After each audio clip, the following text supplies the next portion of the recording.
Start type of band's cool, but the tent plans. I'm back on my bender rolls for the kicks. They quick to give them 2 cents. Put my circle tight like we glued hands. Like I don't believe in new friends. Trail light, I know the ice in. I drop the song, get a few wins. I crave the comfort in my own skin. Really, I just wanna feel the world spin. If I check, watch me double that. I get it lit, I watch it. Everybody, how's it going? This your boy Frankie with We Are the Brand podcast, presented to you by Fabre Media. And today we have a very special guest in the studio, Zha Zha Casanova. We'll get into a little bit more about what she does and who she is. She's a woman entrepreneur, and we had a conversation prior to this podcast that I felt was very authentic and easy to have. And we spoke about the podcast, and she agreed to come on the show. Thank you for coming. You're welcome. Thank you for inviting me. Absolutely. I think we'll have a great conversation. You are a very, open person, and obviously being an entrepreneur in general, that requires a certain set of skills and abilities and just character. Yeah. And I think that you could provide some value to people who are watching, especially maybe, especially women and in that space, they can pick up a few things from, what it is that you might have to share today. So I agree. If you want to just take a little bit of time to kind of explain what you do, how long you've been doing it. Yeah. So I love that. I'm starting to really embrace that question because I do so much. Sorry. I do so much. And throughout the years, I've kind of got to zone into like, who the fuck is Zha? Like, what do I do? You know what I'm saying? Like, who am I? So as of now, I own Magic Selfies, which is a self-museum here in Chicago. I curated all the rooms, created, directed all the rooms, kind of just did everything that I thought in my head, and I was like, you know what, this would be dope. And that's actually the story of how I got started with that, but we'll wait for that. I also own Lush Picnics, which is a luxury picnic company. I actually started both of these through the pandemic, which was very interesting. With Magic Selfies, I started off, it was actually called a Holly Jolly pop-up, and I started that December of 2020, which was kind of like we were in it, but I had an opportunity. I'm all about opportunities, and I was like, even though it was still COVID, it was like you were able to go places with a mask, and I was like, I had this idea. Why not? During the pandemic, actually, when we were really locked in, I'm a creative director as well.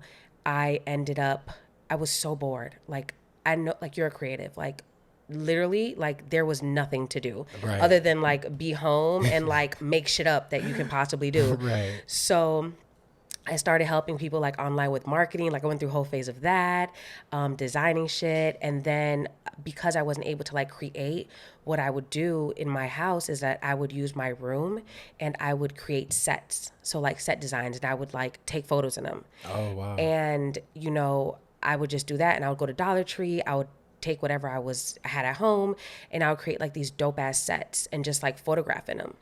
And when I did that, I was like, damn, like I could do this in a bigger scale. I could do this. I could do this bigger. Prior to that though, what really triggered me was I did a Halloween pop-up in 2019. It was a Beetlejuice inspired pop-up called House of Beatles. It was 2 floors and baseline, and I was like, that's when I really fell in love with like set designing. So it kind of like lingered on from there, but I didn't know what direction I wanted to do it. So fast forward 2020, COVID, I was bored, set life. I was like, okay, I could do this shit on a bigger scale. That's when I came up with the idea of like Christmas. Mm-hmm. So I got, a lease at Roosevelt Collections. They gave me a super good deal. And what's so crazy though about this story is that I hired the same team, which I love them to death, but I hired the same team that I used for my Halloween pop-up, but they didn't have the same vision that I wanted. And I didn't know that at the moment. I didn't know that I had my own vision. And it's crazy because I say this story a lot of times because it's like sometimes you have to like open doors in order to get to like the key, And so basically they ended up helping me design the pop-up, loved it, but it wasn't like fully me, know? Right. So when I ended up keeping the space, And that's when Magic Selfies came about. And people would ask me, like, why Magic Selfies? And I'm like, well, do you remember Magic Photos back in the day? And remember how you would have the different backgrounds and like that? So I kind of remixed it to like a, more up-to-date Magic Photos. So that's when Magic Selfies came in, because we're not taking photos like that no more. We're taking selfies. You know what I'm saying? We're taking pictures of our friends and our phones, and we're editing it, and we're keeping it moving. So that's when that came about, and, it was just kind of like lit from there. I opened that up February 4th, 2021. Nice. So, Yeah. I mean, with that story, there's so many points in there and so many questions and things I would like to highlight. One, you had an idea in 2019, or an idea was birthed. Yeah. And, a lot of times, just as individuals, a lot of those moments we have and they carry on and we do nothing with. Yeah. And that's where dreams and ideas kind of get lost in the mix, because, you know how life is. Life just kind of sets distractions where we allow it to distract us. And so, so you got inspired, you had something lingering. We move into 2020. Obviously the pandemic took place, and I think everybody in America faced a reality that we didn't know could exist. Right. Yeah. And it, for me, what I say a lot of times for many people during that time is, you're going to have a group of people who took that as an opportunity to really do something with themselves and do some internal thinking and questioning and some reflections, and kind of figure out like, yo, I've clearly been working, I've been doing X, Y, and Z. Here's all this time. Am I really about what I've been saying? With this time, what can I do? How can I utilize and optimize this time that I have, that I didn't used to have, because I had every other excuse possible to be able to say, hey, soon I'll get to it. But, essentially it's easy to just kind of, push it aside, because it's easy to justify that with life.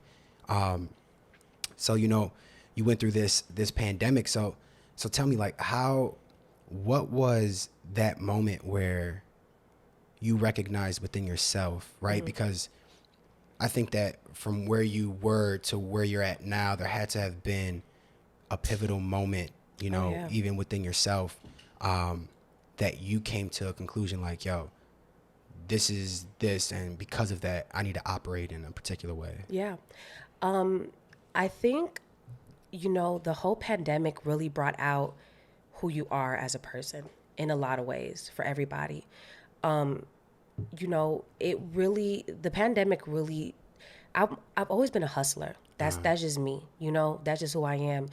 But the pandemic really showed me like who the fuck I really am, right, and what I can really do, and a lot of people, it's crazy because a lot of people talk about like the pandemic boys and all these scamming, all this stuff. And I'm like, but that's really like people figuring out a way how to hustle, right, how to get out of whatever situation they're in, because life was really messed up. Yeah. You know what I'm saying? For a lot of people. And I don't downplay anything anybody did during this time that we faced, because this was really cutthroat. It was really a time where it's like, how you gonna live? Right. How you gonna survive? And, you just couldn't really, like, you can't really tell people like how to survive. You know what I'm saying? That's crazy. You're gonna get down how you live. Right. With me, it was doing what I do best. And for me, it's figuring out my way out using what I know. Being resourceful. And that's me. And I was resourceful in a way where it was like, okay, Zha, you got this idea.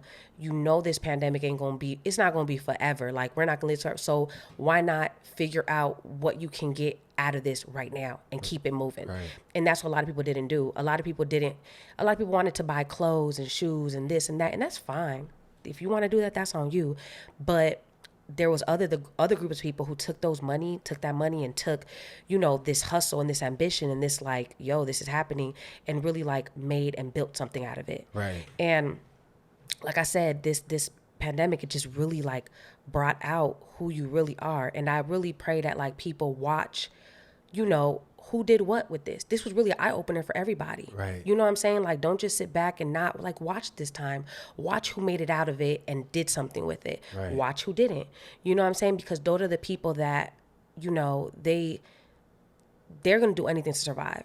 And, it was just this shit taught me a lot. I made $60,000 in 2 months. I've never seen that type of money in my life. And, you know, it was just like, damn, it really showed me like, wow, like this is all I needed. You know what I'm saying? I needed to believe in myself. I needed to have that moment in my life where it was like quiet. Right. I needed that quiet, like there's nowhere to go. You can't go out. There's nowhere to talk to. You can't chill. You can't kick it. You can't, you know, you got to save money. Right. I needed this. And a lot of us needed this moment. And I don't mean to be bogus because a lot of people lost their lives. And I'm sorry about that.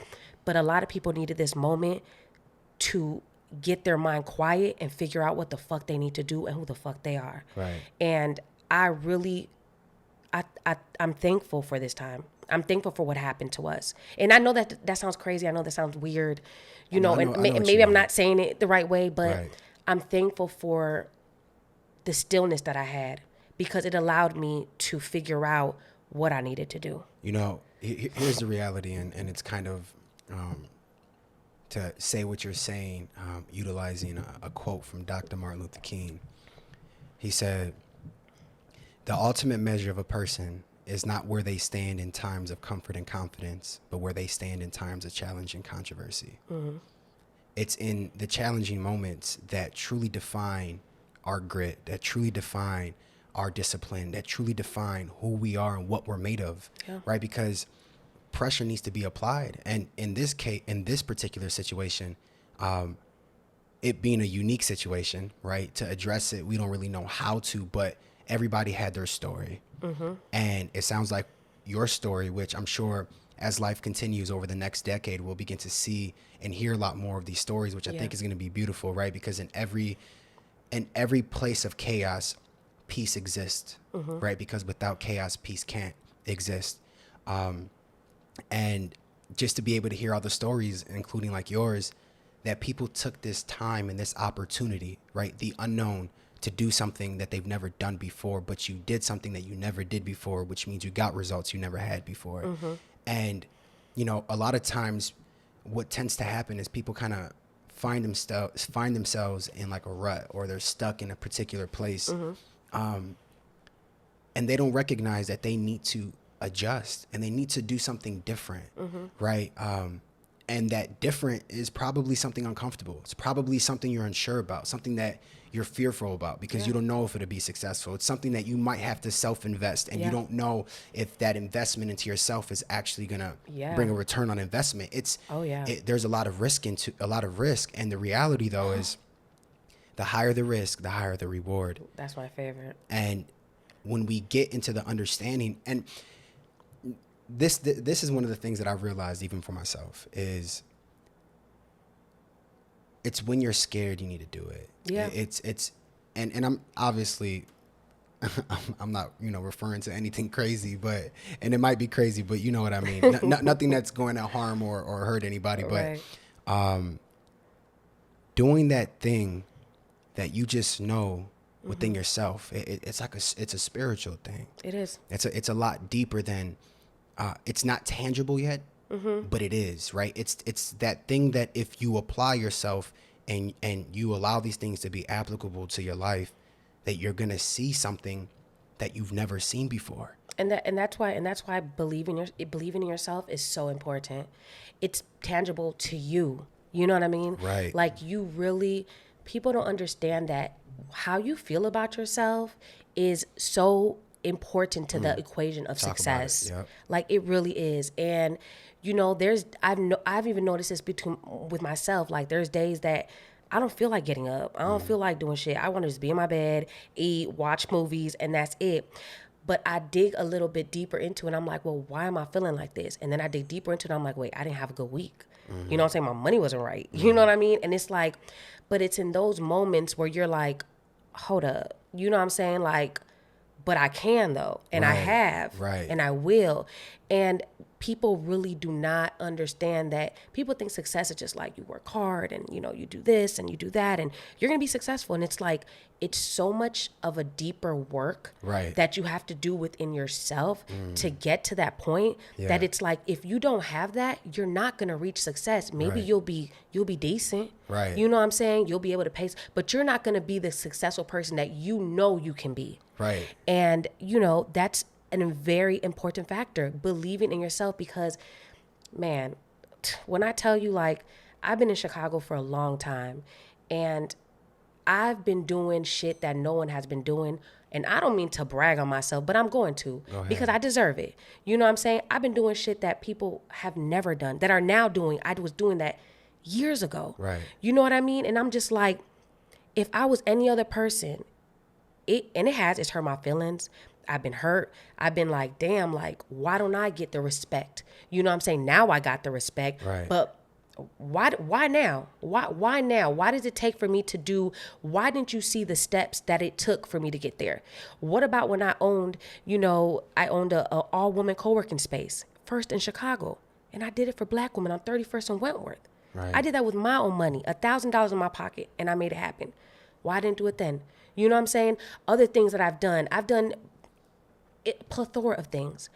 But what I'm saying is that through all that, I knew that this day would come when people would know what the fuck I do and what I'm about.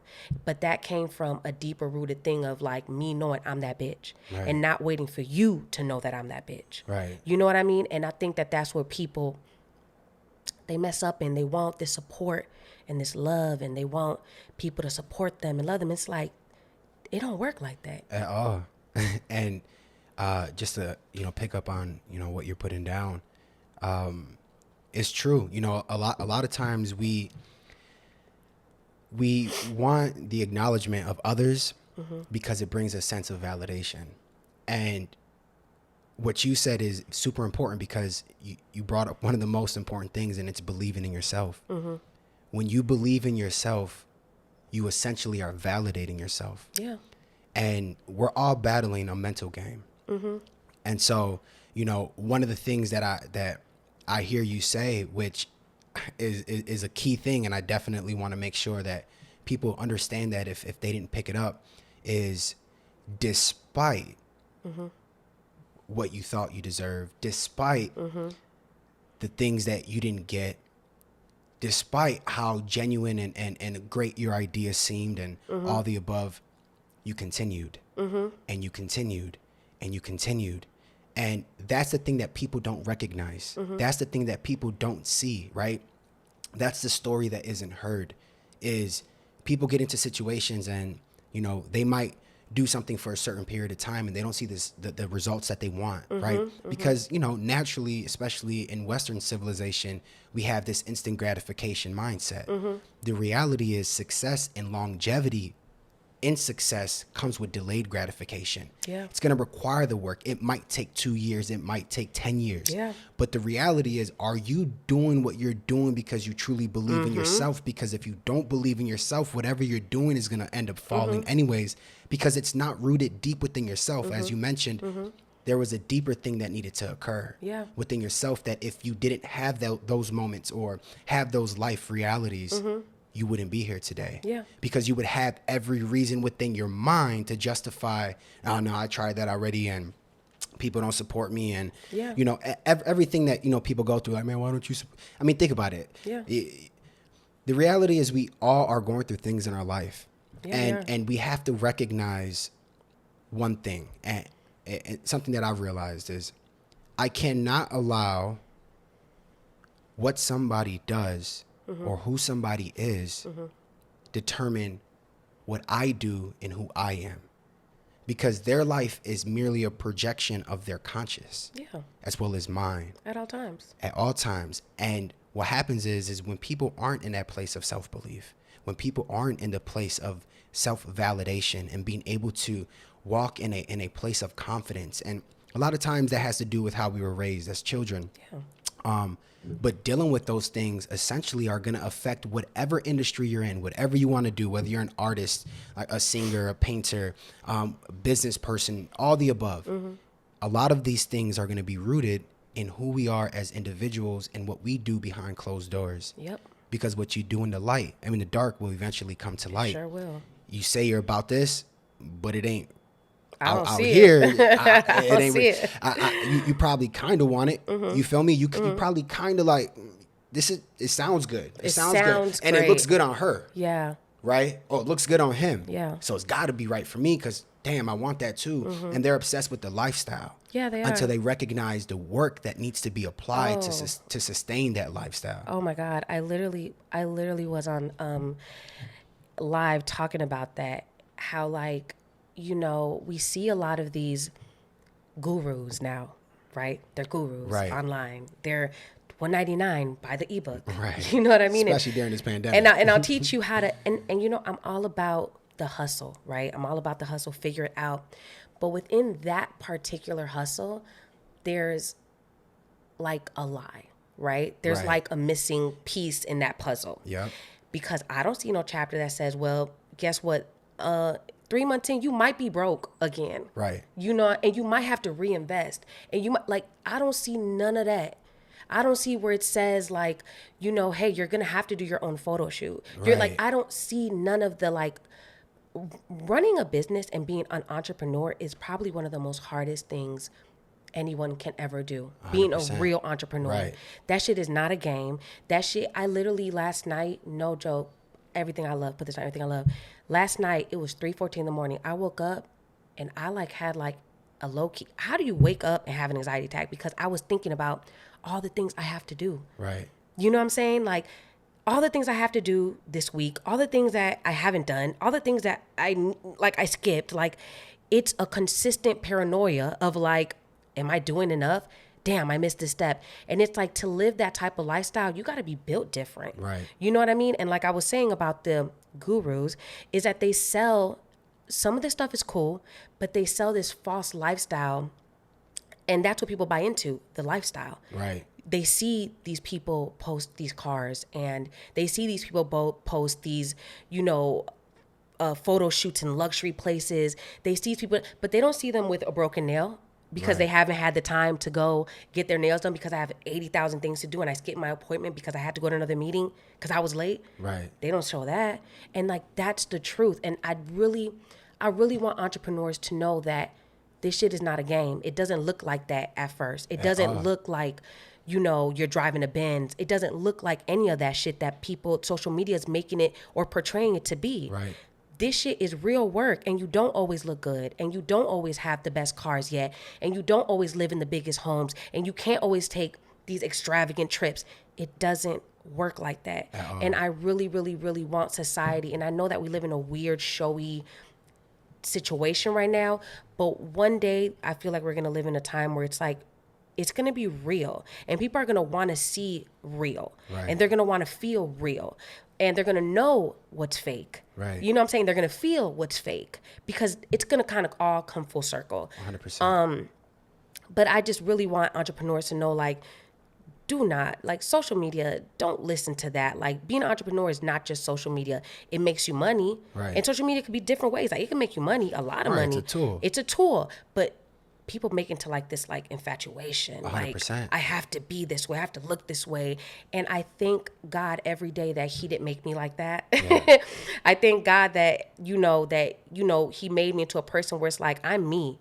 And you can follow me and how I am if you want, but you don't, just because you got this, it don't move me to move different. Right. You know what I'm saying? It don't move me to, you know, go and do all this extra shit to look like you. Like, I don't give a fuck about that because, again, it goes back to me knowing that one day I will have that. Right. I will. Right. It just ain't my time this moment. Exactly. And I'm enjoying this process because when it is my time, it's going to feel great. Yeah. And, you know, what happens with social media is people, like I had mentioned to you prior before the podcast, is the world is full of mirrors.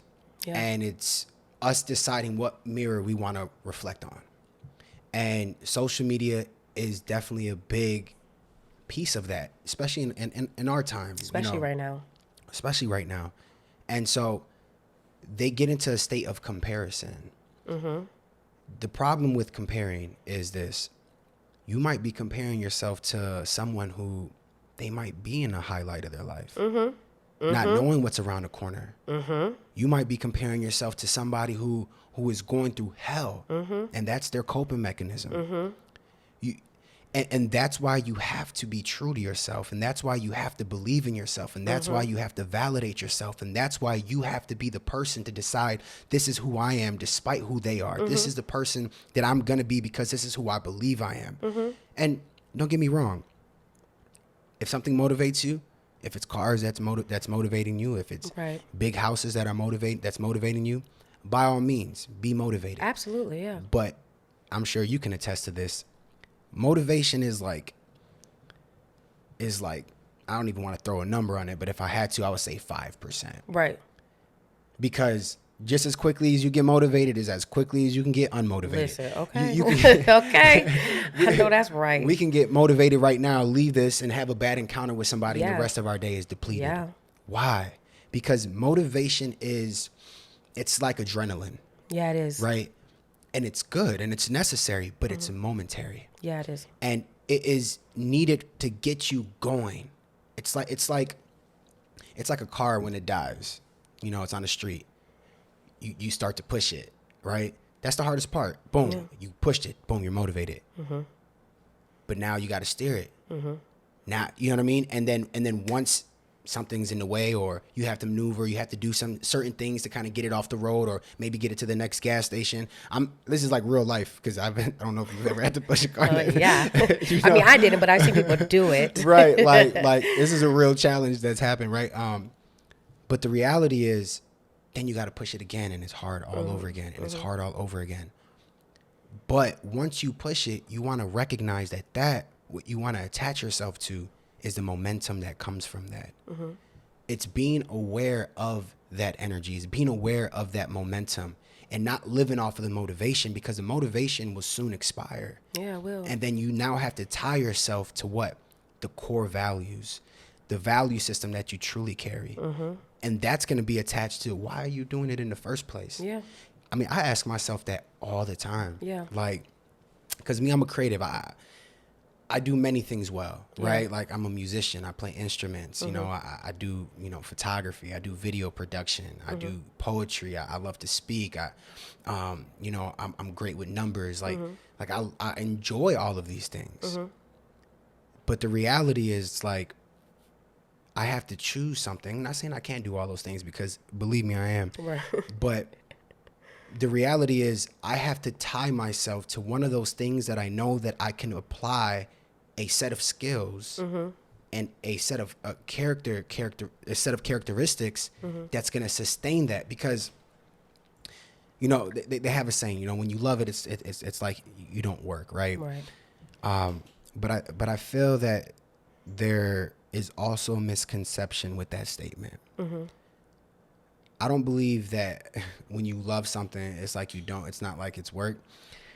I call BS on that, because it's work. It's work. It's always work. But because you love it, you keep going. you keep going. Because you love it. Yeah, it's hard, but I keep going because I love it. Those are the things that you need to figure out. Okay, why am I doing this? Because if you get into something, this person did Magic Selfies, they getting it's cracking, it's juking. Right. Like, that's the move. Hey, let's do this. Right. You get into it, you don't got no love for it at all. It wasn't a great idea. It wasn't your idea. It didn't touch you right here. You didn't have that realization within yourself. Yep. And guess what? You wasted time trying to emulate something that wasn't meant for you, instead of recognizing your gifts, instead of recognizing your talents, because it's your talents. Yep. It's your gifts that are going to open doors for you. Yep. That's going to make room for you. That's going to get you in front of the people you need to get in front of. Yep. That's where self-examining, yourself is vital. When you can truly reflect on that and be like, yo, like, what is it that I really want? Who is it that I really want to be? Because that's the beautiful thing, right? This is my world. That's your world. Right now we're coexisting, and our worlds are currently, in the moment. But when you leave here, you're in your world, and I'll be back in my world. Right. And I am responsible for my world and nobody else. That's it. And I have to be able to sleep at night. I have to be able to be true to myself. I have to be able to look in the mirror and say, yo, that's you. Like, you're That's doing you. well. Like, Right. you look at yourself. And when you can do that, you, like you mentioned, you know, during the pandemic, you were grateful. Well, when you get into that space, you can't help but have a spirit of gratitude. Oh yeah. You can't help but So just thankful. be grateful for what it is that you have at the time that you have it, because what you're ultimately doing is you're being conscious of the moment. And, you know, even to speak towards your anxiety that you had that last night, what was that attached to? That was attached to you focusing on the future, right? And to get out of moments like that, we have to then get conscious and get aware and be like, but I'm good though. Yeah. And I'm grateful. And you know what? I can't do all 30 things at once, so it's got to have to figure itself out. Yeah. And when it comes, I'm going to handle it when it comes. Yep. But it's going to work itself out. And that's just a level of maturity, like within yourself, that you can get to, that a lot of people fail to recognize because, well, one, they're not taking accountability, but that's a different conversation.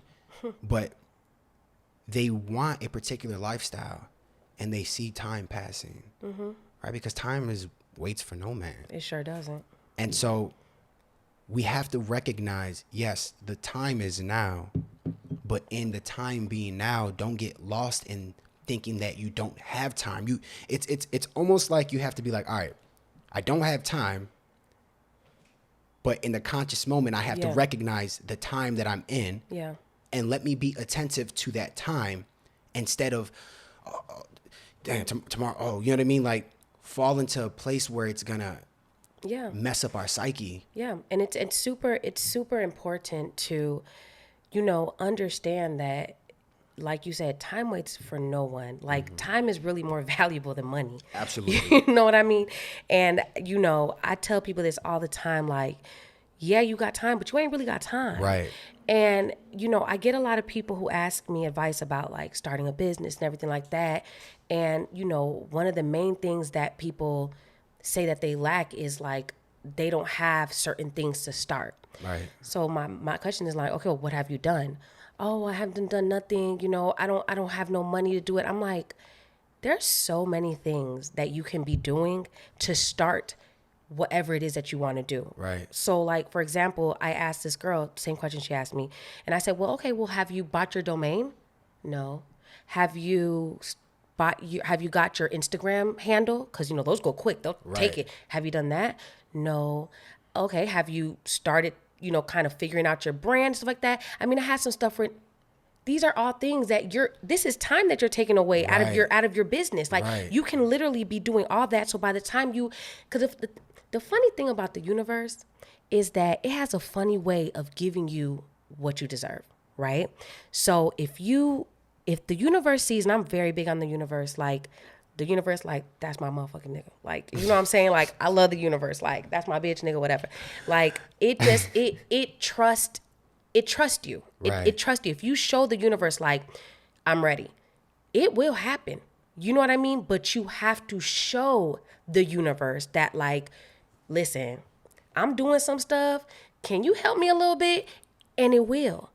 But it's the people, like there's people out here who'll be like, oh my God, I always have such a bad day. Like they always have a bad day. Right. They're always mad. Something's always wrong. And it's like, well, you know, what's the universe trying to tell you about yourself? Right. You know what I'm saying? Like what's really going on? Because I don't really get too many bad. Even when my tire right here had the nail, so I was like, okay, well, let's see. I Googled it. A block away is a tire shop. They did the thing and I kept it moving. Right. You know what I'm saying? But for somebody else, it'll be like, man, let's reschedule. Like I can't.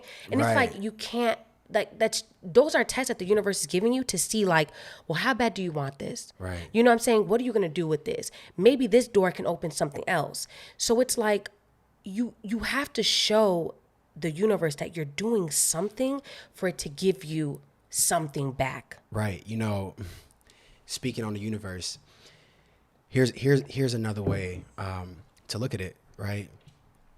The reality is the universe has always been, right, and always will be for however long that is, but it's been here way before us. Way before. But we are made up of the exact same thing the universe is made of. And this is where I'm going with it. Everything we need, all the answers, all the figuring out, all the resources, all the connections, the guide, the GPS is within us because the universe is within us. Mm-hmm. And for me, the universe, I call it God. But that's in us already. It always has been and it always will be. So all of the answers and everything that you need already exists within yourself. Yep. But people are completely distracted, or people So have not took the time to figure self out, not recognizing that everything you have, I have. Everything Warren Buffett has internally, I have, right? We both come from the same earth. We both breathe the same air. Yeah. We both bleed the same blood, without getting into details. Right. But essentially, it all exists within us already. And when the universe is trying to tell you something, you know what that is? That's you trying to tell you something. Yeah. That's in... And you're not listening. Right, because the answer is here. Yeah. What you need exists here already, but are you really listening? Are you listening? And the thing about it is the challenge is because we're battling our mind. Our mind is something that's programmed. Yeah. Oh, yes. Right? That's a beautiful thing as well. That's a good thing because that means it could be reprogrammed. But our mind is what's programming what we choose is false or real. Yeah. And, like you said, there's a lot of people out there who have all these bad days, and it's always a bad day, and it's always a bad day. And it's like, man, and you might be having a bad day today. So hopefully this could be something that can uplift you and bring understanding to you. But how many more of those bad days are you trying to have? Right. Let it go. Like how many I'm reading a book, and I actually brought this up before, but it's still relevant because it's just amazing and it's true. But the book is called The 4 Agreements. Oh, read it. Love it. Oh my gosh, I love it. One of the first agreements is to be impeccable with your word. Which a lot of people are not impeccable with their word in various ways. One is recognizing that your words create. Yeah, they do. Your words it's magic. It's literally magic. It is. And you're either practicing black magic or white magic. Yeah. And the reality is you don't believe yourself anyways. So it's not like you're conscious of what you're speaking, right? But you're speaking your life into existence every single day. Every day. When you're like, damn, it's always me. It sure is going to be always you. It is you. This always got this. Why I got to be like this for me? Yeah, it's probably always going to be like that for you. Because you don't recognize that universal power that you have within yourself and the capabilities of when you speak out your mouth, what occurs.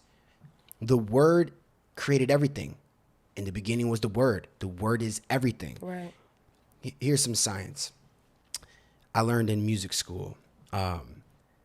Sound waves never die. Never. They lower in frequency, but they exist forever. Wow. Every single word you ever spoke exists in the universe forever. That's insane. That's some real shit. Right. So, whether it's science, whether it's a spiritual thing, however you want to look at it, you need to be impeccable with your word. Yeah. And I mean, let's just take it straight to like my dad told me. He's like, yo, son, you only got your word and your balls. But I bring that up because the reality and what he was trying to convey to me is, listen, man, if you say something, mean what you say and say what you mean. Yeah. If you're going to do something, do what you say. Right. And also recognize that when you speak, you are defining and establishing who you are, and what you want. And a lot of times we don't recognize that. And it's easy to disregard that because you have to be really conscious of that. You do. Right? And going back to our minds being programmed, it's like we live most of our lives through our subconscious mind. Right? The subconscious mind is the mind that when you drive home from point A to point B, and you've typically done that for X amount of years, I don't have to think about making a right here, making a left here. Matter of fact, I also know that there's a camera at this light. Right. I also know that there's a pothole right here, right? we are creatures of habit. We are creatures of being programmed, and we live through that subconscious mind. And the thing about the subconscious mind, it doesn't know right from wrong. It doesn't know what is real or what is fake. It's what you say it is. Right. It's exactly. But and you train that, and the thing that is able to decipher what is real and what is fake is your conscious. Your conscious mind is the filter. Yeah. And if every time you're actually in a conscious moment, ask yourself, how many conscious moments am I actually utilizing to train my subconscious in a manner that's going to create the life that I want? Because, you know, where I'm at right now in my agency, sometimes I'm like, damn, how'd I even get here? Like, how are we doing things internationally now? Right. Like, and I'm just thinking to myself, like, I know I work hard, but now it's just like it feels like things are just coming at me, right? And they're being attracted to me. But to put it in a logical sense, what I believe that is this: the same way you drive from point A to point B without even knowing you're doing it is exactly what my subconscious mind has been trained to do. Yeah. The exact thing that's going to attract those exact things that I want. Yeah. And so when I get into that conscious moment, I'm like, damn, oh, yeah, oh. Right. Oh, okay. Right, because you can't connect the dots looking forward. You can connect the dots looking back. You're like, right. Oh. This makes sense. Right. I see why this was this. Exactly. And for me, that was a huge indication to be like, yo, like literally your subconscious mind is running your life. Your subconscious mind is a fertile ground. And everything you do, every conscious decision you make is a seed that you're putting into the ground. And I don't know one farmer that doesn't put a seed in the ground not expecting a harvest. And the reality is that fertile ground in your mind, it's not going to say, oh, you put weeds in here, so we're not going to produce weeds for you. No, guess what? You're getting a whole field of weeds. Right. You feel me? Like me, I'm trying to plant some orange trees. Right. You know what I'm saying? Right. Some avocado trees, like, because that's what I want a harvest of. And when we recognize with our words, when we recognize with our actions that these are seeds sown, right, into the universe. It's the same thing. The universe is just a fertile thing that when you speak into it, when you act into it, your vibrations, your frequencies, you are then attracting or demanding a harvest that looks like the exact thing you put in. Yeah. Right. And I mean, I truly believe that those particular things people don't recognize that also tie into, you know, what we were just discussing about, you know, with business and being an entrepreneur, and the moment that we went through in the pandemic, what type of character it took out of you. Yeah. Right. The challenges that we all had to face, but the challenges that you had to face. Yeah. Forget about the challenges we all had to face. Right. We all did. What we're recognizing here is what character, what values, what disciplines did you have to have in order to get to where you got? Yeah. So, yeah, I mean, speak on that. Like, what are some things that, you know, before, and obviously, Magic Selfies, this is the smallest you're ever going to see it. Right. Right? I'm sure you got more plans and more things that you want to accomplish. Because anybody who is a true entrepreneur, it's just like, you're always trying to do some more and some more and some more. Yeah. It's just relentless. It's one of those just passions that you know Yeah. you have. So during the time where Magic Selfies, you know, was created, and now, what are some of the things that you recognized that you had to face, and then what things you had to apply to get through that? What are some of those things? Whew, child. You know, building, like I said, building a business it isn't easy. Building a business that you need employees, you know, that you need to do a payroll, you know, those are things that I had never done before. Right. I had never ran a business where everything I always did, it was just me. Yeah, I would hire like people to do things here and there, but it wasn't like on this level. Magic Selfies really taught me that, you know, it's levels to this shit. You know what I mean? Like, yeah, you could run an online business and that's fine too. But when you start getting to the more physical thing, Right. and you have a physical location, Brick and mortar. listen, and you know, people are coming and you have customers and they're going to see your stuff and they're going to complain about things, or they're going to be happy and they're going to love it. And you have to deal with these situations. And it just really taught me, like, I feel like I've done business for so long and I've, been an entrepreneur for so long, but this time, like, I feel like I'm an adult entrepreneur. Right. You know what I mean? Right. Like I got, real shit going on. Like I got real employees. I have to do a real, shifts for my employees. They call off. Thank God my employees don't. I love y'all. Shout out. Right. Shout out to the realists. But I know that there's going to be a time that I will have to deal with that. Employees that do Right. that. No, let me take that back, because I did have some employees, but I let them go quick. Like, you know what? This is not going to work for me. Right. Because I'm not going to keep stressing out over you coming, not coming. Like, we're not doing that. Right. So as soon as I see that happening, like, I already see what this is going, and letting people go. That was a little hard for me. I'm not good at Right. So I had to let some people go and tell them, like, this just isn't the place for you. I'm sorry. Right. And leaving it at that. But Magic Selfies really helped me be, I think, like, more responsible in business. You have to have your shit together. Right. You have to file. You have to do all these things, and Taxes, y'all. Taxes. Okay, that motherfucker.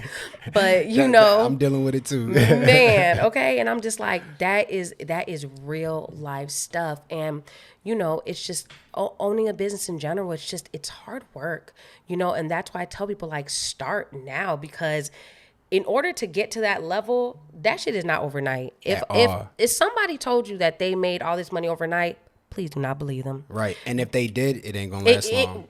It don't, because they didn't even go through the necessary steps to understand their business. Your business is kind of like a person that you just met, and you're trying to see if you're going to marry this person, if it's a relationship, if it's just a situation. Like, what is this? And if you don't get to know that, then what is it really? Right. You know what I mean? And I think that's, like, super, super important, is to know your business. Right. And that's what, I'm going to be real with you, which I haven't even, like, told anybody this. So this is breaking news. Breaking news right here. So, when I first started Magic Selfies, it went wild. Like, it was kind of like something like that hasn't been done in Chicago. You know what I'm saying? A selfie rooms with, like, all these rooms where you can just, like, come and take pictures. Like, we had, like, another one, I forgot what it was called, but it wasn't like Magic Selfies. You know what I mean? You couldn't even touch anything in this other museum. You couldn't do anything. Magic Selfies, like, you come in, you have a good time. It's very, very, very free, right? So, it was like a really big hype with Magic Selfies. But like I said, it was so fast for me, like how fast money was coming in, and going through employees, doing this, doing that. It was new to me. When it was, popping and everything like that, I got a lot of requests from different people who were telling me, like, we would love to put you in a mall. We would love to do this. We would love for you to open a second location.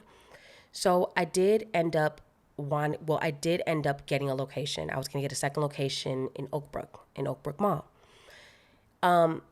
Life started just lifing, you know what I mean? And I paid, my deposit. I did all my stuff. I made my announcements. And, after a little while of, like, kind of understanding, I said to myself, I wasn't ready. And I decided not to go with getting a second location. And, I was sad about it for a little bit, but in another, this is me believing in myself. I was like, Zha, you're not ready to own a second location yet. You just started figuring this out. And yes, there's people that can do that, right? There is. Right. But that's them. Right. You know what I mean? Yeah. Like, I'm not like that. You know what I mean? Like, I'm all about taking risk, but there's levels to this shit. Calculated risk. Right. I can't just be like, oh, because I'm popping now. Like, no, it doesn't work like that. You know what I mean? I had to really think this through. Plus, that location was like 7,000 square feet. It was 3 times the size of mine. It was all the way in Oak Brook. Like, these are things I had to, like, take into consideration. Right. And, sometimes I think to myself, like, did I make a good decision? Should I have taken this? But then I think to myself, no, because as I thought about it more, I was like I said, I wasn't ready. I wasn't ready to open up a second location. I needed to get to know this and get to know, like, what I was doing. And I think that that's very important, because a lot of us, we want to be this this thing. We want to be like, I own 5, 6, 7 things. Talk about it. You know, I want to be this person, but it's like, do you really want to be, or is it because it looks good? Right. Come on. You know what I mean? And Yep. for me, it was like, I had to think about it. And I was like, for me, it was like, it kind of just looked good. Right. It looked good. Oh, second location in 3 months. Right. Ooh, yeah, she's that girl. Like, but then I'm like, girl, that's so much stress right now. You have Right. so much stuff going on in your life.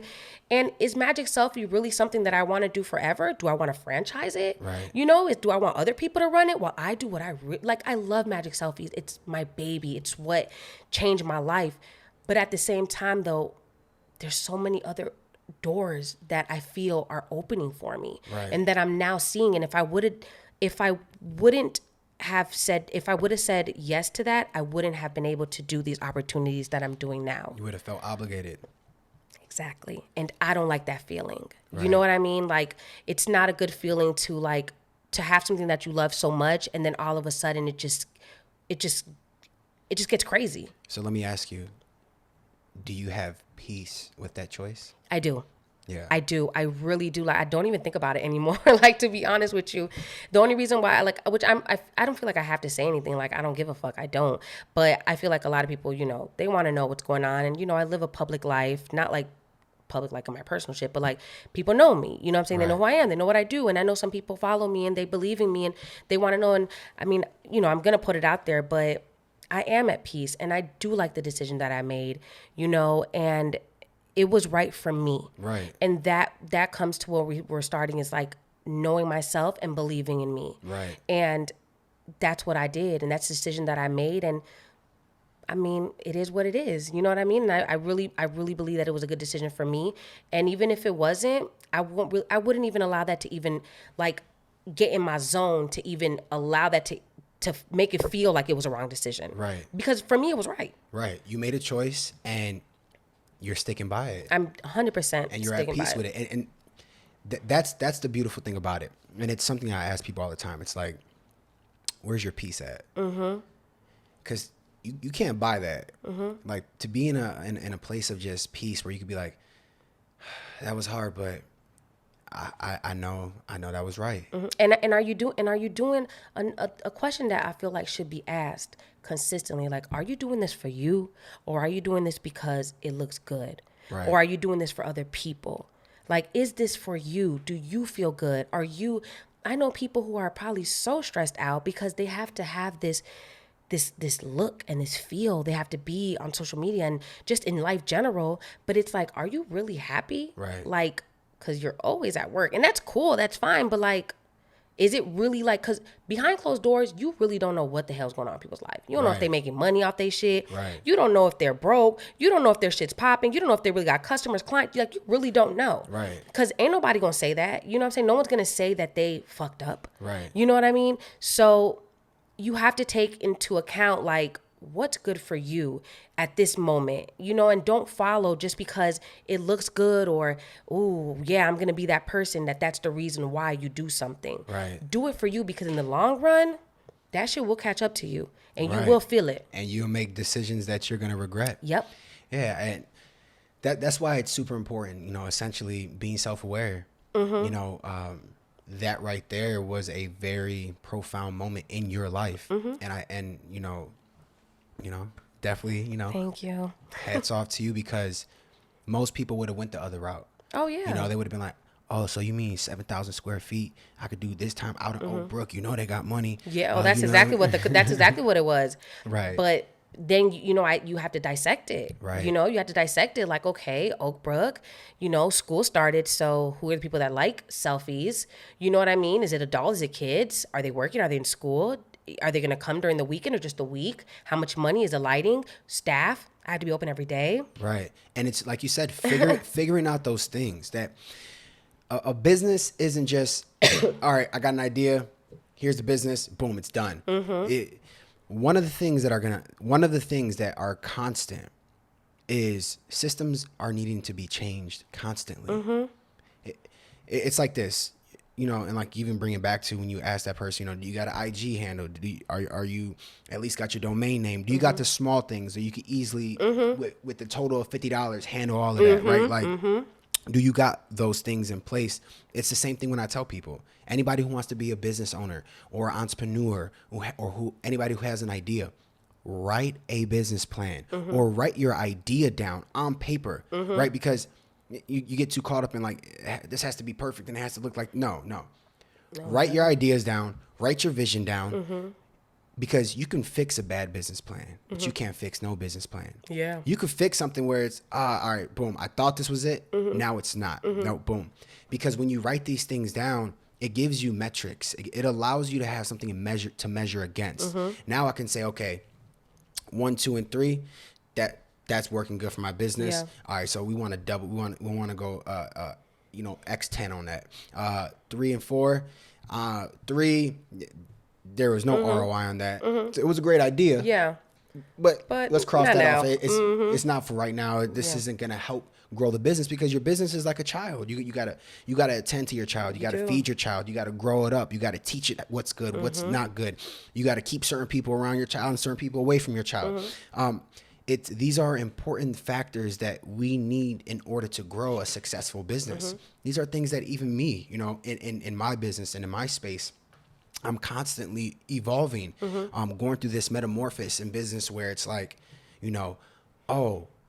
this. All right, nah, not that. Oh, look at the direction we're going. Damn, this is better than what I thought. Matter of fact, I thought this, but really this is happening.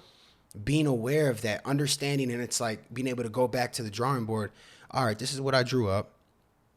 We got to adjust this. This ain't working.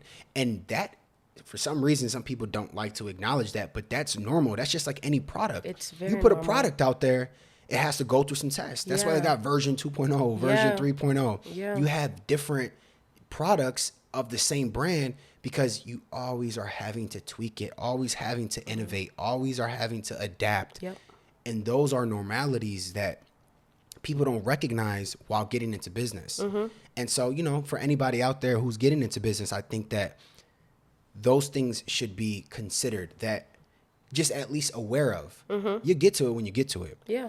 But be aware that the storm is coming. And one thing that's super important is just start.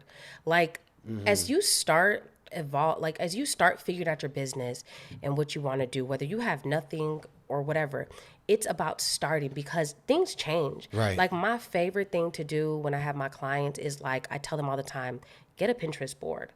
Get a board on social media, on your Instagram. You have saved. You could do boards on that too. Right. Start getting ideas from there and start building, because they'll change. Right. You know what I'm saying? And I hear people be like, oh, when you ask people like, oh, well, who's your competition? Oh, I don't got competition. There's competition everywhere.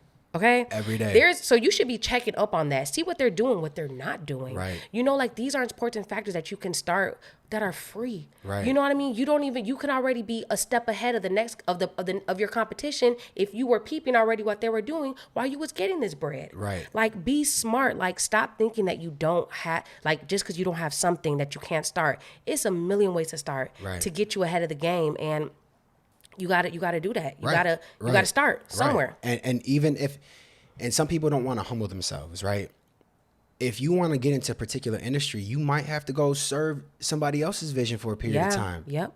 That is also growing. Yeah. You are learning the insights. You are learning what to do, what not to do. You are learning what's effective, what's not effective. You're learning how you're effective in a situation. You're learning how to demand value. You're learning to bring value. You're learning to bring to value yourself.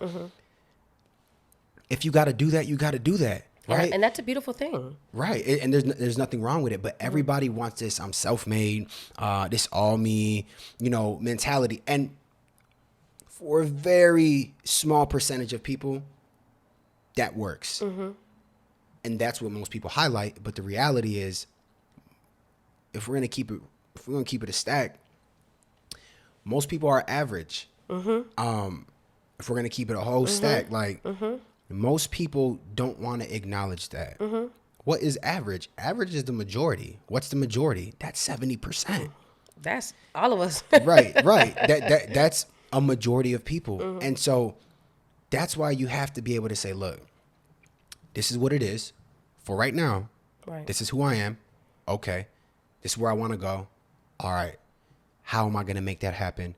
Who am I going to become out of this? and how real can I sustain, how long can I sustain who I am and be real along the way? Because that's one of the things that, you know, I always try to remind people of is like, yo, don't have grace upon yourself, right? But don't lose who you are, and also understand that you are going to mess up. You are going to fail. Oh, you're definitely going to fail. Talk about that. Oh my God.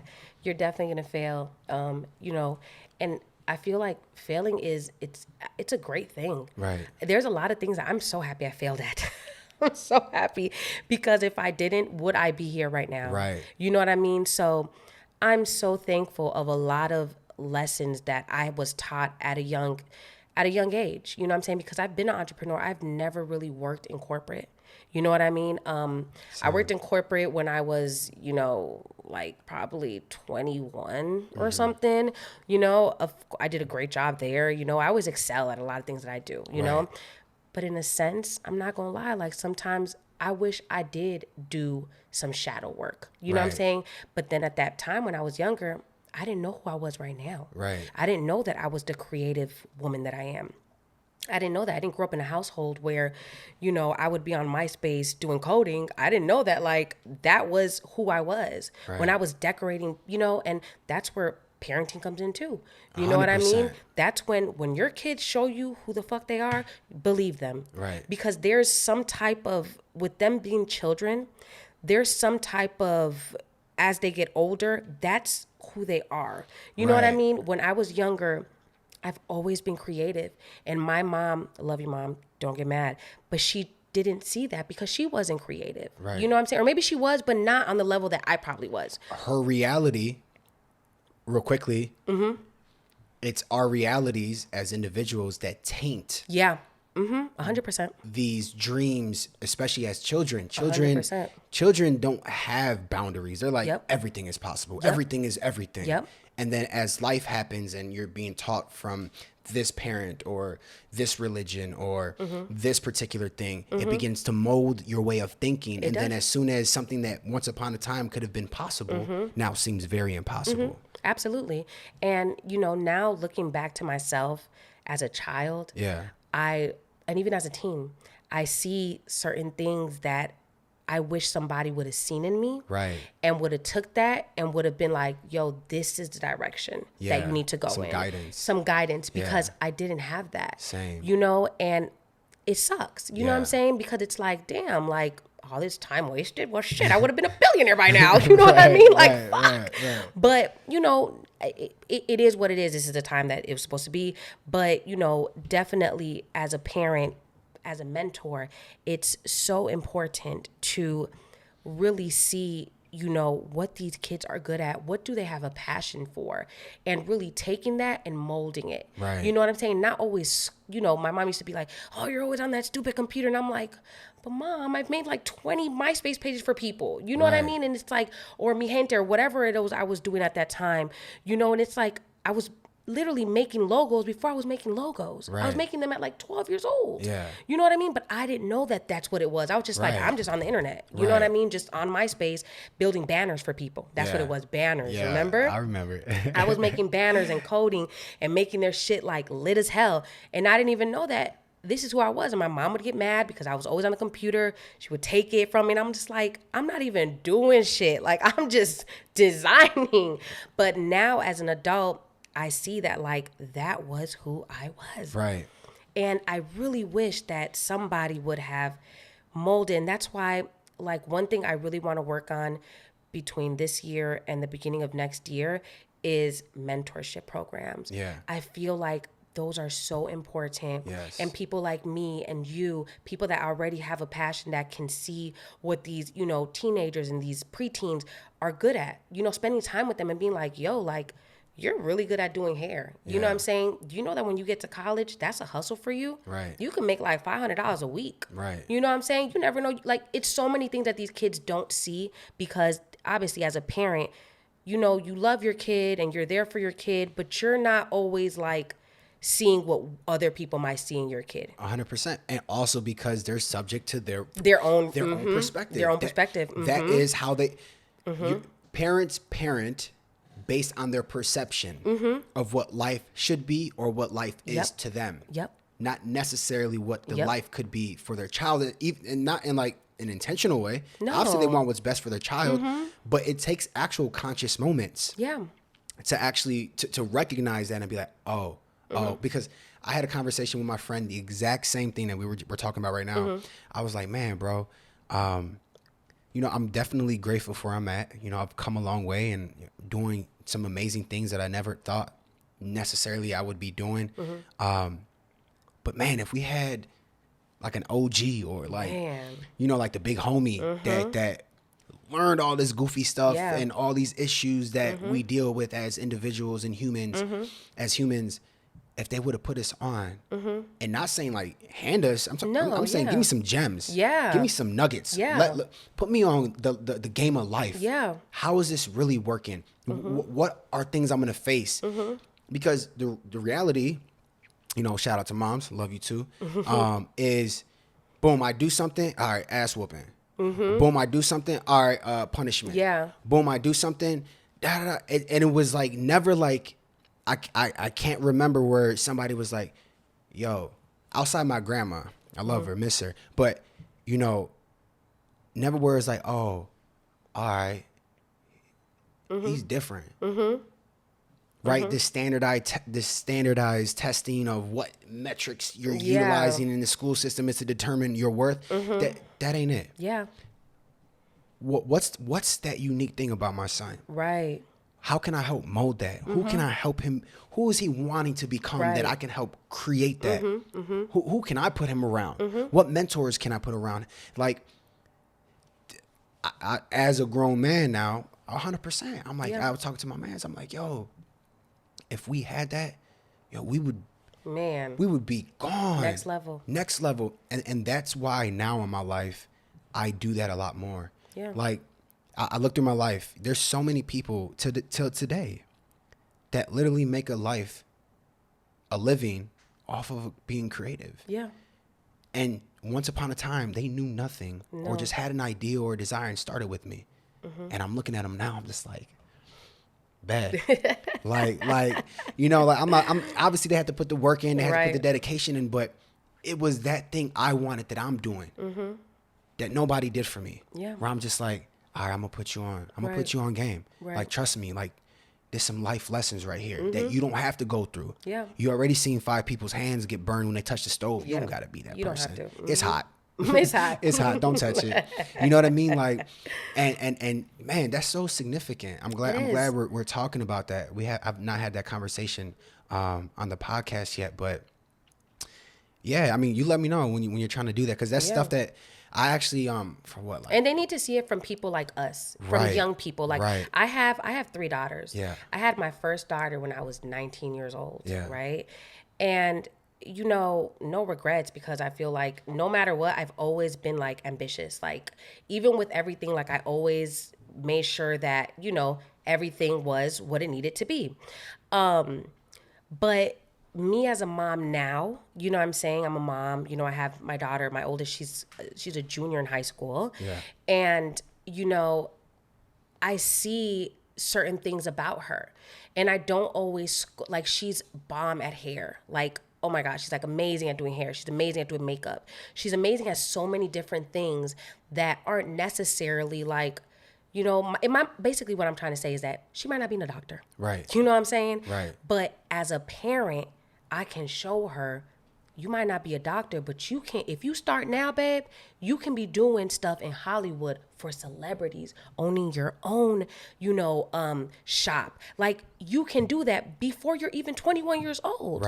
But that's because I see what she's good at. Now, back, you know, before it was like, well, you need to do this, this, and this. And I'm not saying don't go to college, because I would not, because it's always one thing I wish I would have done is I would have, you know, finished college and everything like that, just to have something to you know, fall back on. But, you know, I do want to let her know that there's a lot of options for you to get this bag, for you to be successful, and for you to be happy. And do what you have passion for. Because one thing I've learned about me is that my hustles have really allowed me to survive. Right. And I feel like knowing your hustles and what you're good at is extremely important. Very. Like through the pandemic, your hustle, I bet you some hustle you had made you some type of money. I would. Are you talking about me? Yeah. Oh yeah. Actually, I grew the most during the pandemic. Same. Yeah. It really let my hustle show out. Like, damn, hustle was like, I'm here. I've been waiting for this to happen because I want to show out. My hustle was here to show out, and it's very important. That's why even trades in school are important. Right. Some kids might not be one to do that, but you don't know what time. Like, there's so many different lanes, especially at the time that we are at right now, where who would even thought that creative directors were going to be making all this fucking money, and that creative would have been a thing now, where that gets the most talked about, and that, you know, it's so important. Who would have thought that? But like, it's not just always one thing. And school is great, whatever, but I just want these kids to know that there's so many different levels to this shit. Like, it's so many different levels. There's so many things. Like, you don't just have to be just this, you know, one person. There's other things behind the scenes of that. There's things in between that. And, you know, it's important to figure that out. Yeah, you know, Sorry, here. Thirsty. Actually, you know, you bringing that up,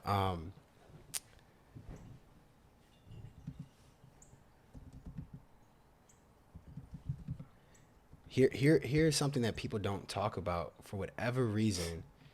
You know, they say, you know,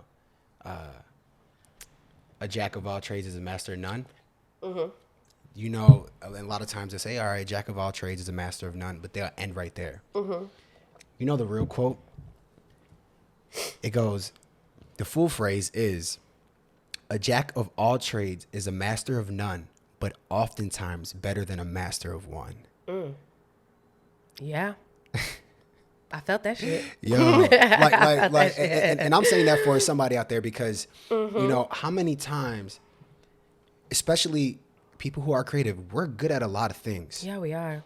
Now, I would say in regards to mastering something, you want to divide your time. I would say, you know, maybe the 80-20 rule, 70-30. But you got to make sure you have a lifestyle that you can maintain through whatever means that you have to do it in. Right. But don't just stop right there. People feel like, all right, I'm this and that's it. No, you can be whatever else you choose to be. Yeah. And that's okay. You can become great at many things. Yeah, you can. And do many things great. And those many things can bring you money and success and happiness. But it's being conscious and aware of, first of all, what's that main thing? What's that main thing? What's that main thing? Then you get to a place of developing the characteristics that you need to sustain that one thing. And then you learned through that one thing that you started to master how to do other things and then do other things and do other things. Yeah. And I think that should be something that's okay to do, that many people are like, and at the sense and understanding that it's like you're really, really, because sometimes people pick one thing, put it down, pick another thing up, put it down. Yeah. Like they don't really get to know what it is. Get to learn that one thing. But if there is something else you want to do, spend 20% of your time doing it. Don't just kill it. And I think that's where it comes in, where it's like lessons in life. Right.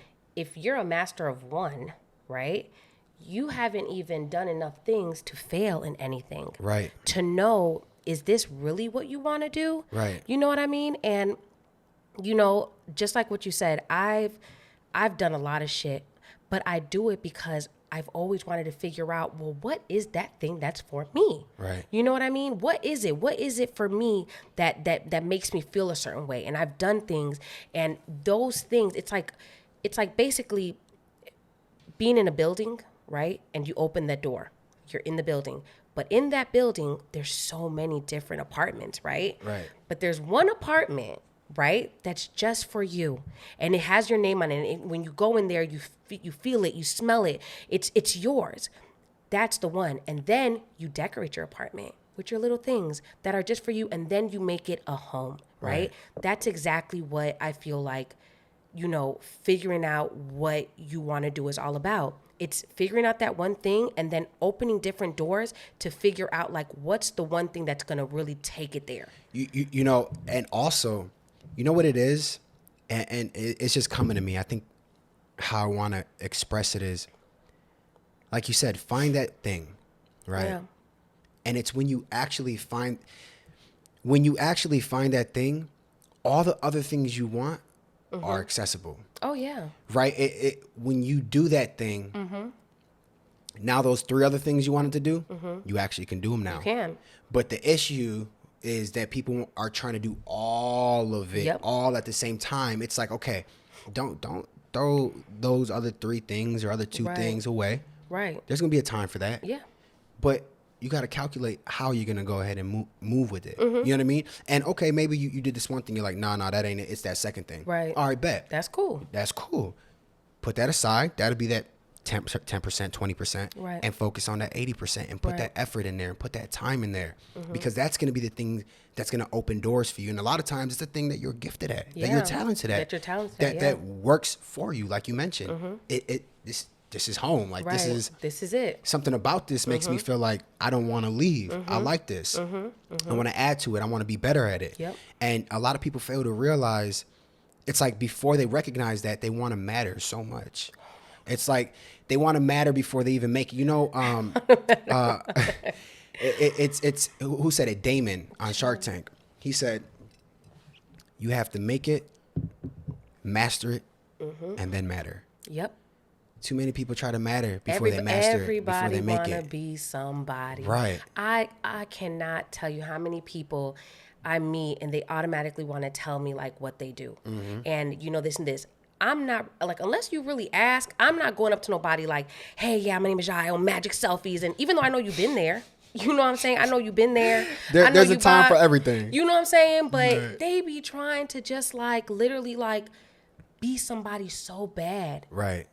And it be like, for who? Right. Because I'm gonna leave here and I'm just really not gonna care, because for a person like me that's really out here doing something, I'm looking at you like, why do you want, like, I'll figure you out. You know what I'm saying? If I'm really interested in you, like, unless it's like, let's say like some event, like we're networking or, you know what I'm saying? But we in the club and you just like, yeah, because, can you hear me? Because I do this. And I'm like, dude, we're in the club. Like, does it matter who you are right now? We just having fun. You know what I'm saying? But people just constantly want you to know who the fuck they are. And it's like, do you even know who you are? Because you so want me to know who you are so bad. Right. You can distinguish by just off energy and I hate people like that. But you know who is real. No, you do. Right. Like, you know what I'm saying? Like, you don't really have to say too much. Yeah. The conversation to happen. Yep. You know, like it'll present itself. And when it does, that's your moment. That's your moment. That's your moment. But to force a moment is where things become redundant and it's not gonna have the outcome that you truly want it to have.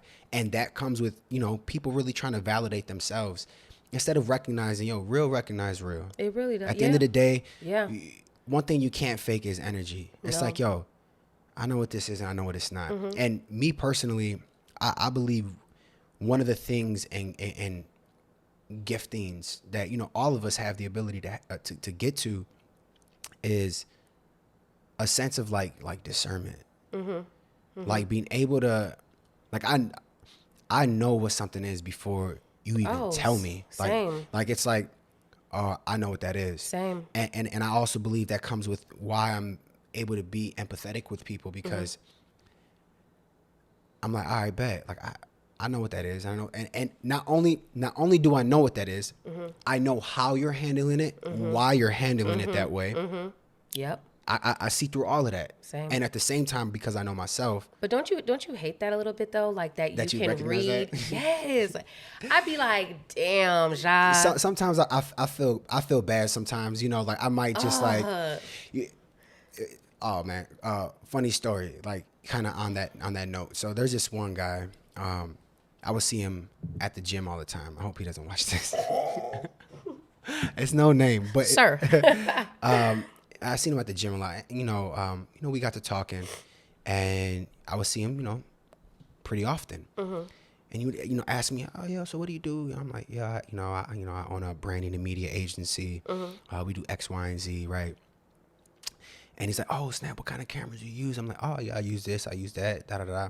And you know, he's like, oh bro, yeah, I got the Sony. And listen, don't get it twisted, because when people talk tech or equipment, that's like, I just went to the camera store today. That's a candy shop to me. So we can talk about Like, it. let's talk. You're talking to the right one. Right. You know what I'm saying? So I'm like, oh bet. He's like, yeah, I got the Sony. I'm like, with Sony? He's like, man, you know, like, I'm like, oh, is it the Sony A7S? Like Sony FS5? He didn't know you was in it. The Sony FS7. Right. Like, you know, he's like, oh yeah, man, I checked that out. And it was in those moments where, and I knew this before, I just didn't know he was going to expose it. Right. That quick. Right. Like, that was pretty, you know, abrupt. So Right. I'm like, all right, like, but I also felt a layer of compassion for the man. I'm like, he's finding himself. He's looking for validation. He's looking for a group. He's looking for something that I have, Right. that he wants. That's why he wants to tell me what he's telling me.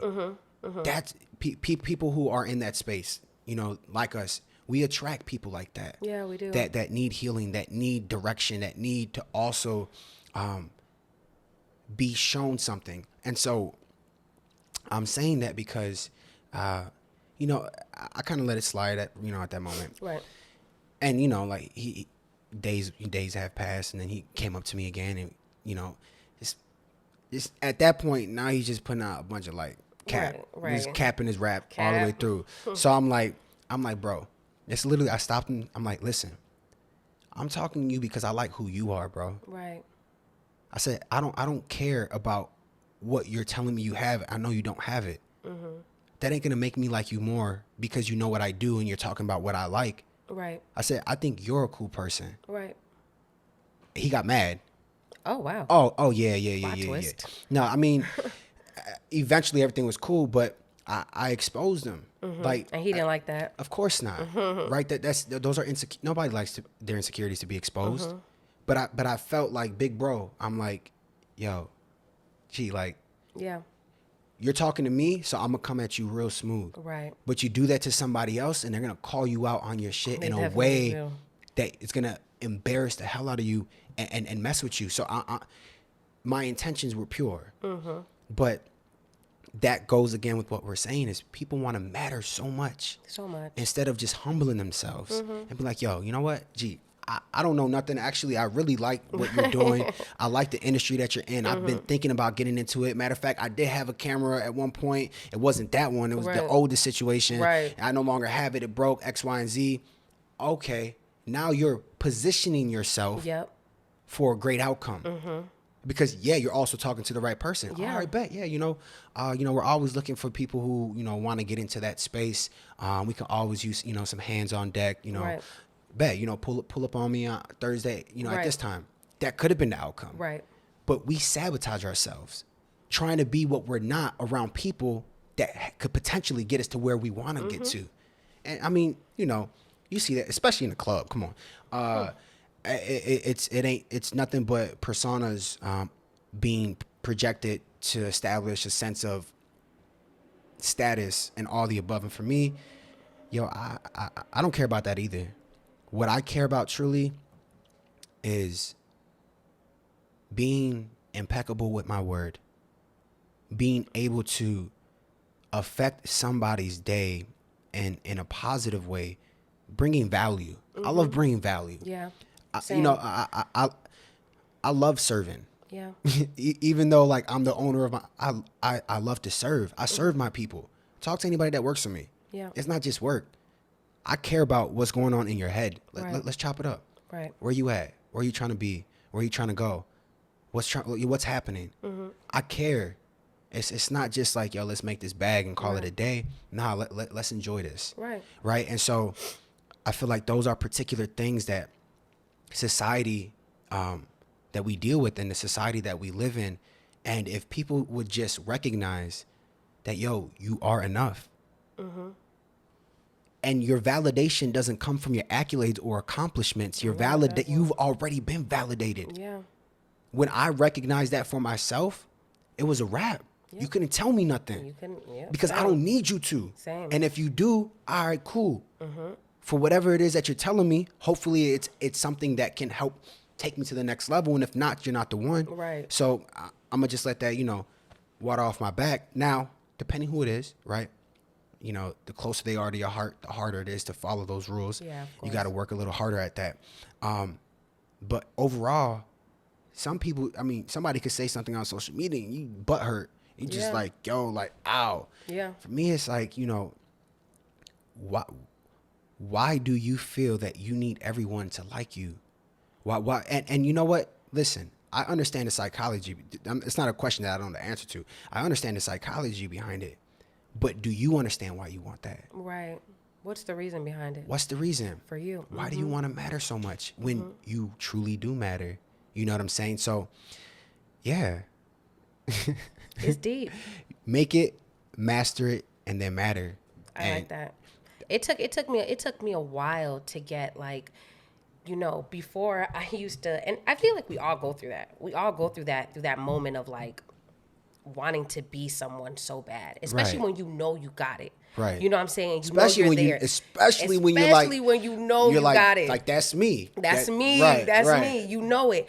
But there was a time in my life where it was like I wasn't, I was working so hard to get to who I was.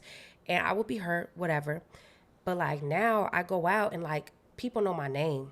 You know what I'm saying? People know who I am.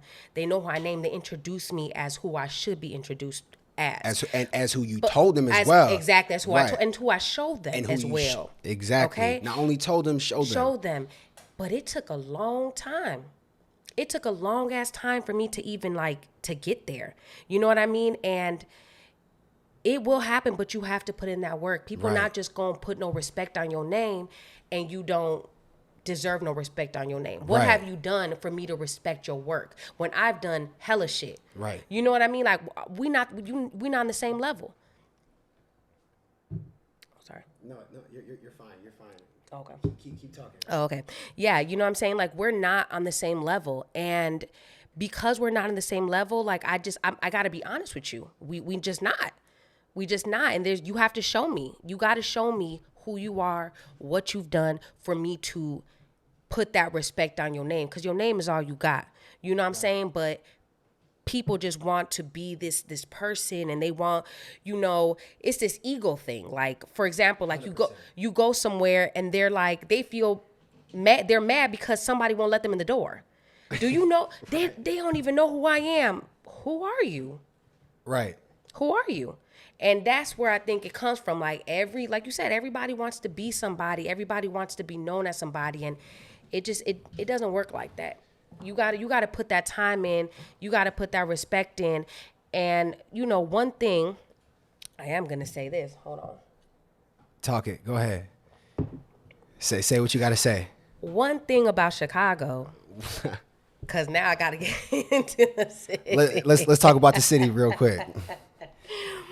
One thing about Chicago is that they have a very hard fucking time, putting respect on the right people's name.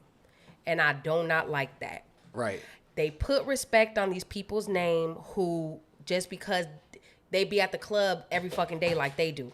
You know what I'm saying? Or they be flashy on Instagram and it look good. So now let's put some. Or they got that blue check. But they not putting, like, I've seen people like not even be acknowledged, you know what I'm saying? Or they know who they are, but the clubs and the scene, everybody want to be somebody, right? But unless you're like in there 24 hours and you're pulling up in the Benz and you're doing this, they just not going to do that. Or you're not buying $1,000 million table. You're not going to do that. But that's why I feel like Chicago lacks that. That's why there's a lot of, things going on in that scene, because it's like, for me, if I owned a club, I'm already knowing who's who when they walk in the door, right? I'm already knowing like who should be here and who, don't really have to. You know what I'm saying? But the thing about Chicago is that they like to treat people, if motherfuckers not out here just like, here, it's me. They don't, how can I put it? Like, they respect weird things. That's what I'm going to say. One of the things I learned once upon a time, especially, you know, while I was building, I used to shoot like photo and video for damn near every club you could think about here in the city. And I did it during a time, I did it for two reasons. One, during a time where I needed extra money to go ahead and buy gear. Right. Right. The business was still, you know, coming to a particular point. And also I felt like I could meet some people. Yeah. The right people. Especially with that sense of discernment. I just knew like what it was and what it isn't. You know what I mean? So, and I also believe that I carry a spirit about me. I got favor. I'm not gonna lie. Yeah, same. And it ain't fair. Right. I'm sorry. but I know I do. I know it's on me. I know what I got when I walk into a spot. I know, you know, how people can just feel just when I speak with them. And I know that they truly are gonna feel like, all right, he's different. Yeah. Like that. Yep. Out of all the people and all of this energy, that person's different. And Same. one of the strategies that I had into it, I'm like, yo, I don't care about meeting the people in the club. Right. Who's the owner? Yep. Who's the manager? Yep. And who are the bigger like promoters or Yeah. like people who are in those spaces? That's I'm like, if I'm gonna mess with somebody, I'm trying to mess with the dons. Right, You know what I mean? right. The people who are shot callers, Yep. the people who have authority, who have influence, the people who are in those positions. I'm like, okay, I had intentions. Right. And I would go in there, and there's two stories to this, but one is I met a lot of people through that, like the right people. And like I Yeah. say all the time, I don't need everybody. I need the right bodies. Yeah. And as long as I do right, despite what they do, I know I did well, and Facts. and I'm gonna be all right. The other thing that I noticed was the exact thing you're speaking about, is the dying need that people want to feel a sense of importance so bad. So bad. And these clubs feed into that. oh, of course, They feed into it so much that it's like, it's easy. I mean, think about it. You're spending $300 on a bottle that costs $50. So, you know what I mean? Like, I mean, yeah. shout out to the boy. club owners. Y'all doing it. I ain't The mad at margins you. on that, I ain't mad at you. Got me thinking about it. Right. I ain't throwing shots. They're playing the game how it's supposed to be played. I love it. I'm just talking like economics. Yeah. Like you're Yeah. literally but why? Because they they understand that you know that you want to pop those bottles. And you want to feel And validated. you want to feel validated. and you know, don't get me wrong, you know, all right, cool, it's a celebration by all means. But when that is something that you feel that you need to contribute to every single weekend, because If you don't, because God forbid you go stand by the bar one weekend after Right. you just popped bottles for 3 weeks straight. Right. Now you're broke. right. And you know, me personally, like I'm not gonna lie, at this point, like, I mean, I don't really pop out often. I'm so busy with, I want to do so many things, and I understand logically I have 24 hours. Yeah. And so, you know, most weekends I'm working. I ain't mad at that. I love what I do. Right. And I drive me. I'm like, all right, bet. I'd rather not show up to something, but I'd rather work my ass off to the point where I'm doing something someone's showing up to. Yeah. Like anytime I would go to like an event, or I'm weird, but I'm that guy that if I was in a club, I'm checking my email. Oh no, same. Absolutely. I'm in my emails. I'm figuring, and I'm just watching, and I'm looking. And I mean, don't get it. Depending if I had a little drink, but you know, that's right. but what I'm getting to is this: is we need to recognize what it is that we truly want. And the sacrifices that come with that. And I feel like this is literally where we're supposed to go. That's what segued it. It was a segue to, you know what I'm saying? But you have to recognize that whatever it is that you want comes with a certain level of sacrifice. Yeah, it does. And comes with I tell this to people all the time. I'm like, yo, if you literally for the next 12 months hone in, get in the zone. I'm talking about you're not going out on weekends. I don't care. I don't care what best friend. Unless you're getting paid for it. Shout out Bombay, Bramble. Right. I don't care what best friend is like. Hey, let's ride. Let's da da da. Nah. No. Respectfully, your homies, if they're your homies, they're gonna respect that. Facts. Because what you're ultimately saying is, look, you know I want to, but I've acknowledged that in order for me to get to where I want to get to and the things that we spoke about, it's going to require that. And no, I don't want to hear, oh, you work all the time. You should, nah. Stop trying to hit my psychology with some like way to get what you want. Right. Because ultimately you're trying to get what you want. Right. No, right now I'm honing in. And you know how many people, this ain't everybody, but how many people literally could have done so much if they stopped going out on weekends? Because here's the thing, here's the reality. You got majority of people working that 9 to 5, right? That's the majority. Right. So the time that they have to do the other things is about 4 hours a day. Yeah. Right? 4 hours a day. Then you got your weekends. So those are 48 hours. 4 hours a day, 5 days a week, 20 hours, 48 hours, on the weekend. So you're looking at about 68 hours a week. Let's just take 18 off and say you got 50. Right. That's 50 hours a week, right? That should be going into the thing that you really want to do. Yep. The thing that's going to get you to the next place that you want to go. Yep. It is going to be that sacrifice that you need to make. It is. And don't get it twisted. Just for the sake of anybody out there that's like, man, Frankie, you about to grind so hard, I can't do that. All right, cool. But don't play yourself. Yeah. Don't tell yourself, all right, I have 50 hours and I put 10 of those hours into something I want 40 hours doing nothing. Yeah. Nothing that's going to get me to where I want to go. It's being real. It's being honest with yourself. And balance. Balance is important. Balance is key. I'm strong on for me personally, like I have to be outside sometimes. Me being outside helps me meet people, and it helps me, basically be more creative. You know what I'm saying? I see ideas, I hear ideas, I come like that, I figure things out like that. But I think that the main thing is balance. It's learning how to balance your life, right? If you know that you are on your grind and you got shit to do, no, you do not need to be going outside. Right. If you know that, okay, I've been grinding, now that my next step is I need to meet some people because there's some steps that I need that people can help me with. You know what I'm saying? And I'm already knowing that the universe is going to connect me with the people that I need. You know what I'm saying? Then do that. Me going outside and sometimes, like for example, I work with, I'm a brand influencer for Bombay Bramble, right? And when I go outside, I get paid. Right. I buy free drinks for people. I have a blast. You know what I'm saying? Woo woo. But that's for me, that's work. Right. What the opportunity that might open, you never know. You know what I'm saying? But that also came with my focus and what I was trying to be on. Intentionality. Exactly. I got that job through one, my respect, grinding, showing you oh, okay, she really is an influencer. Okay, well, let's take it up a notch. So I do want to say yeah, I totally agree with that. Grind your ass off. Outside ain't nothing really out there. But comes a time where you need to meet. You need a network. Like when we were outside that day, that's how we met. Right. We would have never met, really. Right. Let's think about it. You know what I'm saying? We was outside, we're having a good time, and we met. And look at this, we're making a beautiful podcast. Right. So that can happen. You know what I mean?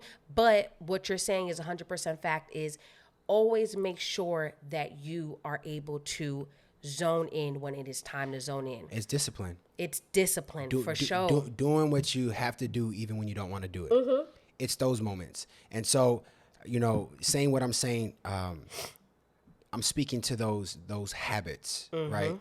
Because if you have the ability to control a particular part of who you are, by all means. Right. But you know your vices. Yep. You know damn well, like, don't tell yourself, all right, bet, I'm just going to go out Friday. Right. But this weekend, I'm going to handle it. Right. And that ain't what happened. Right. Because you was out Friday, Saturday, and Sunday. Right. You feel me? So I'm talking, No, that's facts. Speaking that's on, facts. And that's common. Yep. And it's those Balance. common things that people are self-sabotaging.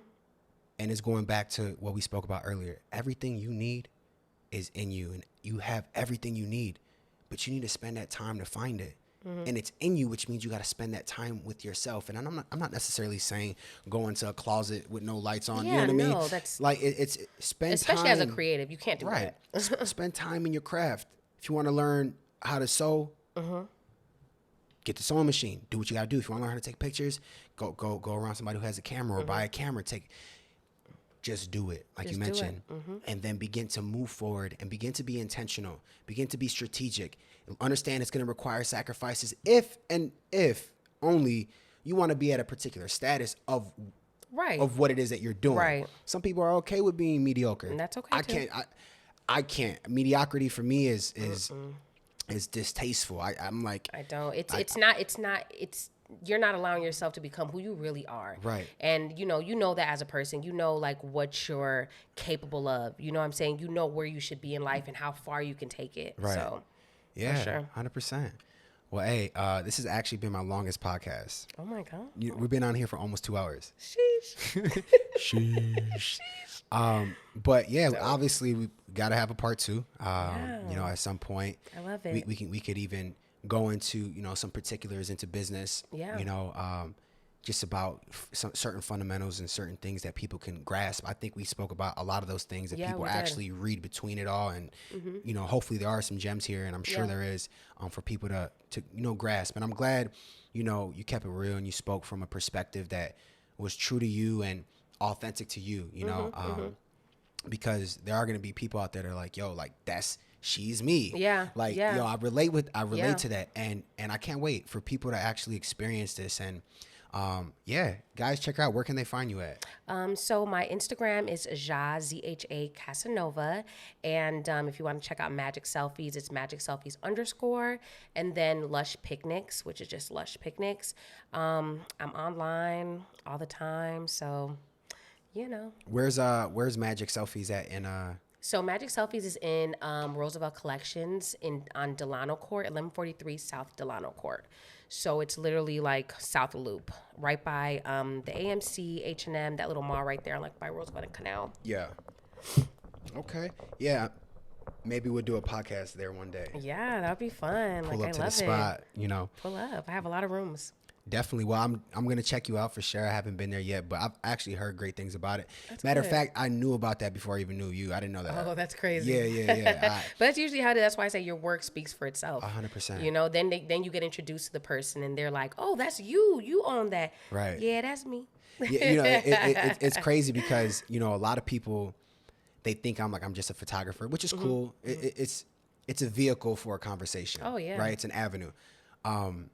But they don't really know like Yeah. what I do, and then they find out, they're like, oh no way. Right. And it's actually, I think it feels good. It's humbling, you know, like It is. and for me it gives me the ability to, and I've got a lot of business doing that, where it's like they just think I'm a photographer, and I'm like, oh, by the way, and like, oh, boom, now they're a client. Right. You know, but yeah, anyways, that's for a different conversation. But yeah, just everybody out there, I appreciate you guys for tuning in. If you've not subscribed already, make sure to subscribe. This podcast, anywhere where podcasts stream, you can definitely catch us on there. We Are the Brand Podcast. Follow us on social media. We're all over all the platforms. And also anybody that you may know that you feel can benefit from these topics, this conversation, and anybody who you feel like maybe you want on the show, that you feel, yo, you need to have a conversation with them. Let me know. Put it in the DMs, you know, in the comment section. And yeah, until next time, I appreciate you guys.